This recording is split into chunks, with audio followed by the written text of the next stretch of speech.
आज अगस्ट 15 80तम स्वाधीनता दिवस उपलक्षे ब्रह्मपुर मुठा रजक समाज मान्यवर व्यक्तिविशेषों उपस्थित में सभापति श्री दिलीप कुमार बेहेरा, संपादक श्री कृष्णचंद्र सेठी, कोषाध्यक्ष श्री भिकारी सेठी, श्री अरुण कुमार सेठी, श्री असंतुल सेठी, श्री मनमोहन बेहेरा, श्री सुदर्शन सेठी, श्री कैलाश सेठी, श्री जीतू सेठी, श्री ललित मोहन सेठी और रजक समाज कर्मकर्ता कुलप्रेमी मानक उपस्थिति में पताका उत्तोलन करा जाई वृक्षरोपण और शिक्षार उन्नति पाई प्रेरणा देइथिले और ब्रह्मपुर मुठा रजक समाज उन्नतिकरण दाबी पाई सरकार आलोकपात करने पाई आह्वान दे बुद्धिजीवी व्यक्तिविशेषों भाषण परिशेष में धन्यवाद अर्पण कर सभा संघ करागला। आज पवित्र उत्सव जहाँ 80तम स्वाधीनता दिवस पालन उत्सव रजक बुटा तरफ जो कार्यक्रम करा कर्मकर्ता तरफ मत जो विपद कहवाई सुझाव तेणु समस्त को हार्दिक शुभेच्छा एवं कृतज्ञता ज्ञापन कर बंधुगण आज दिवस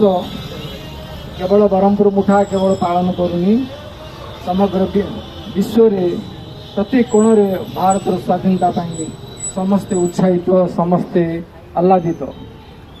आज गोटे मुहूर्त आम चिंता करा जो भारत स्वाधीनता नथिला सेतोले आम मानकर अवस्था को प्रकार दयन थिला आम अंततः गोटे मुहूर्त पर चिंता करिया दरकार। मु कहया उद्देश्य आमर अंचल शहीद लक्ष्मण नायक ठू आरंभ करी जातीय स्तर में महात्मा गांधी पर्यंत जो माने आम देशर स्वाधीनता अनेक बलिदान देते परिवार तांकर स्वास्थ्य तांकर समाज ये सबू को आखि आगे रखिकी निजर जीवन को तलितलांत कर भारत स्वाधीनता जी त्याग कर कहानी चाहिए जब आम उद्यम करवा तेरे आम जीवन सार्थक हम। मु कहवा उद्देश्य आमर एत बड़ भूखंड जहाँ केवल आज 80तम साधारणतंत्र दिवस स्वाधीनता दिवस उपलक्षे समस्त उपस्थित बंधु मान को मोर शुभेच्छा और अभिनंदन। आमर जो स्वाधीन लड़े थिला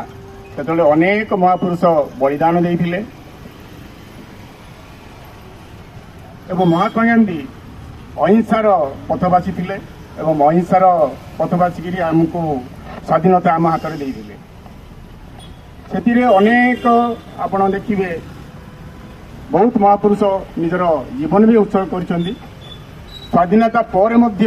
देशपाई जो अहिंसा करते से किसी आक्रोशमूलक रखिक महात्मा गांधी मारी तेणु आज आप ब्यूरो रिपोर्ट ओडिशा दर्पण।